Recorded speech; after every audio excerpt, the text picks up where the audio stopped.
बिस्मिल्लाहिर्रहमानिर्रहीम। वज़ाइफ मीडिया के मोअज़्ज़ज़ नाज़रीन, अस्सलाम वालेकुम वरहमतुल्लाहि वबरकातुहू। हम उम्मीद करते हैं कि आप तमाम हज़रात खैरियत से होंगे और हमारी अल्लाह रब्बुल इज़्ज़त की बारगाह में दुआ है कि अल्लाह पाक आप तमाम बहन भाइयों को अपने हिफ्ज़ व अमान में रखे। प्यारे नाज़रीन, ज़िलहज का महीना अपनी मंजिल की तरफ गामज़न है।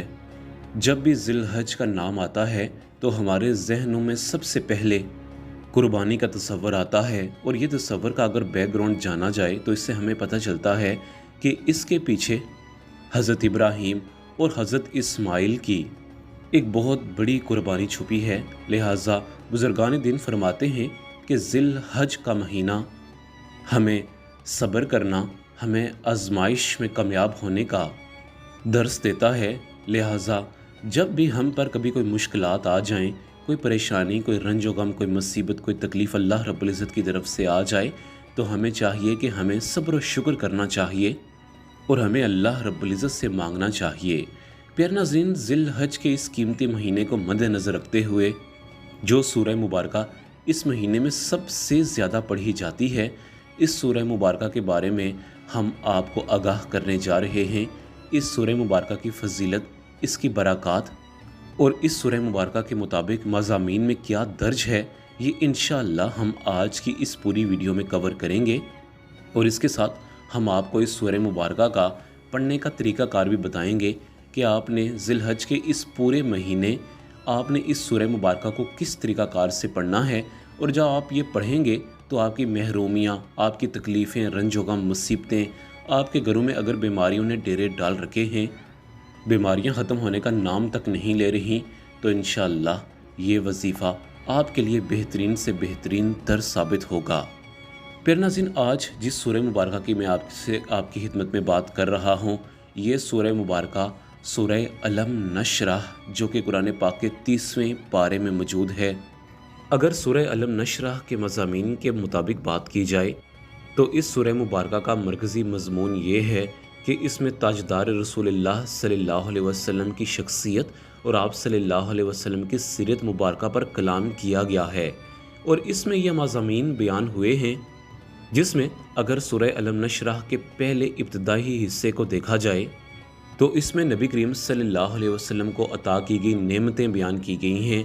अल्लाह ताला ने आपकी खातिर हदायत, मफ़रत, नसीहत, नबूवत और इल्म व हिकमत के लिए आपके सीनाए अक़दस को कुशादा और वसी कर दिया और शफ़ात कबूल किए जाने वाला बनाकर आपके ऊपर से उम्मत के गुनाहों के गम का वो बोझ दूर कर दिया जिसने आप सल्लल्लाहु अलैहि वसल्लम की पीठ तोड़ी थी और आपकी खातिर आपका ज़िक्र बुलंद किया। इस सूरह मुबारका का अगर दूसरा हिस्सा देखा जाए तो उसमें अल्लाह रब्बुल इज़्ज़त ने ये दर्ज फरमाया है कि मुश्किलात और मुसाइब के बाद आसानियाँ अता करने का अल्लाह ने वादा फरमाया। इस सूरह मुबारका के आखिर में नमाज से फ़ारिग होने के बाद आप सल्लल्लाहु अलैहि वसल्लम को आखिरत के लिए दुआ करने और अल्लाह रब्बुल इज़्ज़त पर तवक्कुल करते रहने का हुक्म दिया गया है। लिहाजा हम पर जब भी कभी कोई मुश्किल पेश आती है तो इस ज़िलहज के खूबसूरत महीने में हमें चाहिए कि हम कसरत के साथ सूरह अलम नशरह का ये वजीफ़ा करें। मुझे अल्लाह रब्बुल इज़्ज़त की ज़ात पर पूरा यकीन है कि जब हम ये वजीफ़ा करते हैं तो अल्लाह रब्बुल इज़्ज़त हमारे लिए बहुत ज़्यादा आसानियाँ पैदा फरमाता है। मुझे याद है कि पिछले साल हमने सूरह अलम नशरह का ये वजीफ़ा अपने बहुत सारे बहन भाइयों को बताया था। अल्हम्दुलिल्लाह अल्हम्दुलिल्लाह हमें बहुत सारे बहन भाइयों के मैसेजेस रिसीव हुए थे कि उनको इस वजीफ़ा से बहुत ज़्यादा फ़ायदा हासिल हुआ था। और इसका फ़ायदा क्यों भी हासिल ना हो, क्योंकि अलम नशरह मुसीबत और मसाइब को दूर करने के हवाले से बहुत अहम और बहुत मुफीद जानी जाती है। जैसे कि सूरह इखलास और सूरह कौसर रिस्क में इजाफे के हवाले से बहुत अहम और बहुत मुफीद जानी जाती हैं। इसी तरह मुसीबत मसाइब से दूर रहने के लिए और घरों से बीमारियों, परेशानियों, रंजो गम को निकालने के लिए और इसकी जगह खुशियाँ पैदा करने के लिए मैं समझता हूँ कि सूरह अलम नशरह बहुत कीमती सूरह मुबारका है। प्यारे नाज़रीन, सबसे पहले हम आपको सूरह अलम नशरह का ख़ास वजीफ़ा, जो कि आपने ज़िलहज के पूरे महीने में जितने भी दिन बकाया हैं आपने ये वजीफ़ा करना है। और वजीफ़ा बताने के बाद मैं आपकी खिदमत में सूरह अलम नशरह के चंद फ़ज़ाइल और फ़वाइद भी बयान करूँगा।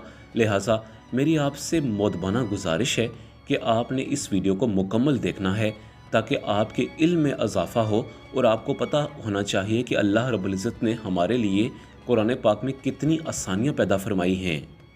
پیارے ناظرین، جب بھی مغرب کی نماز کا وقت ہو جائے، یہ میں ذی الحج کے مہینے کی بات کر رہا ہوں کہ ذی الحج کے مہینے میں جب مغرب کی نماز کا وقت ہو جائے تو آپ نے اچھے طریقے سے وضو بنانا ہے۔ خوش و خضوع آپ وضو بنائیں، ہو سکے تو آپ عمدہ لباس پہنیں۔ اگر آپ عمدہ لباس افورڈ نہیں کر سکتے تو آپ کم از کم صاف ستھرا لباس، اور مرد حضرات کوشش کریں کہ وہ خوشبو وغیرہ کا اہتمام کریں۔ اس سے یہ ہوتا ہے کہ ہم خوشی کے ساتھ کوئی کام کرنے جا رہے ہیں، اور میری بہنیں جو گھروں سے بیماریوں پریشانیوں کو نکالنا چاہتی ہیں اور ان کی جگہ خوشیاں پیدا کرنا چاہتی ہیں، تو ان کو بھی چاہیے کہ وہ عمدہ لباس یا صاف ستھرا لباس پہنیں۔ پیارے بھائیوں اور بہنوں، عمدہ لباس پہننے کے بعد آپ نے مغرب کی نماز بڑے ہی شوق کے ساتھ ادا کرنی ہے۔ جب مغرب کی نماز کے بعد فارغ ہو جائیں تو آپ جائیں نماز پر بیٹھ جائیں۔ سب سے پہلے 3 مرتبہ درود ابراہیمی یعنی نماز والا درود پاک پڑھ لیں۔ اس کے بعد 41 مرتبہ سورہ علم نشرح، جو کہ قرآن پاک کے 30ویں پارے میں موجود ہے، لفظوں کے اعتبار سے یہ بڑی مختصر سورہ مبارکہ ہے۔ اس سورہ مبارکہ کو آپ نے 41 پر پڑھنا ہے۔ آخر میں 3 مرتبہ آپ درود ابراہیمی پڑھ کر آپ یہ اپنا وظیفہ مکمل کر لیں۔ وظیفے کا سمجھ لیں یہ ایک حصہ ہو گیا۔ وظیفے کا دوسرا حصہ اللہ رب العزت کی بارگاہ میں دعا مانگنا ہے۔ ہم بہت سارے وظائف کرتے ہیں، لیکن جب تک ہم اللہ رب العزت کی بارگاہ میں دعا نہیں مانگیں گے تو ان وظائف کا کوئی بھی اثر ہم پر نہیں رہتا، نہ ہماری زندگیوں پر ان کا کوئی اثر ہوتا ہے۔ دعا مانگنے کا صحیح طریقہ یہی ہے کہ آپ اپنے دونوں ہاتھ آسمان کی طرف بلند کر کے پہلے اللہ رب العزت کی حمد و ثنا بیان کریں۔ اس کے بعد آپ نے زندگی میں جو بھی گناہ کیے ہیں ان پر نادم و شرمندہ ہوں۔ اللہ رب العزت سے وعدہ کریں کہ آج کے بعد آپ نے کبھی بھی گناہوں میں مبتلا نہیں ہونا۔ اس کے بعد آپ اپنے جو مسائل پریشانیاں آپ کے گھروں میں چھائی ہوئی ہیں ان کا ذکر آپ اللہ کی بارگاہ میں کریں۔ ویسے تو اللہ رب العزت انسان کی شرک سے بھی زیادہ قریب ہے، لیکن جب آپ اپنی پریشانیوں کا ذکر اللہ کی بارگاہ میں کرتے ہیں تو اللہ کی ذات بڑی ہی خوش ہو جاتی ہے، اور اللہ رب العزت کی رحمت انسان کے لیے جوش میں آ جاتی ہے، اور اللہ رب العزت اس انسان کی پریشانیوں کو دور کر دیتا ہے، اور اس کی جگہ، اس پریشانیوں کی جگہ اللہ رب العزت اس کے لیے خوشیاں پیدا فرما دیتا ہے۔ پیارے ناظرین، اگر فضائل و فوائد کی بات کی جائے تو مشکل کام میں آسانی پیدا کرنے کے لیے آپ کو چاہیے کہ بعد نماز عشاء 41 پر آپ سورہ علم نشرح کی تلاوت کیا کریں۔ اگر آپ دل کے امراض میں مبتلا ہیں تو آپ کو چاہیے کہ آپ ایک سفید پیپر پر علم نشرح لکھ کر اس کا تعویذ گلے میں پہنیں۔ انشاءاللہ آپ کو پریشانیوں سے نجات ملے گی۔ انشاءاللہ ہم اللہ رب العزت کی بارگاہ میں دعا کریں گے کہ اللہ آپ کے لیے آسانیاں پیدا فرمائے۔ پیارے ناظرین، آج کی ویڈیو ہماری ایک چھوٹی سی کاوش تھی۔ اسی کے ساتھ آپ تمام بہن میں اس سے اجازت چاہوں گا۔ اپنا بہت زیادہ خیال رکھیے گا۔ اللہ حافظ۔